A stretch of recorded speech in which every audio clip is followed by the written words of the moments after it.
ഓം പരാശക്തി നമ. പണ്ഡിത സദസ്സിൽ രാമായണ ചർച്ച നടക്കുന്നു.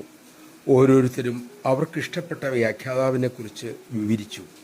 ഒരു പണ്ഡിതൻ പറഞ്ഞു, എനിക്ക് എൻ്റെ അമ്മ എഴുതിയ വ്യാഖ്യാനമാണ് ഏറ്റവും ഇഷ്ടമായി തോന്നിയത്.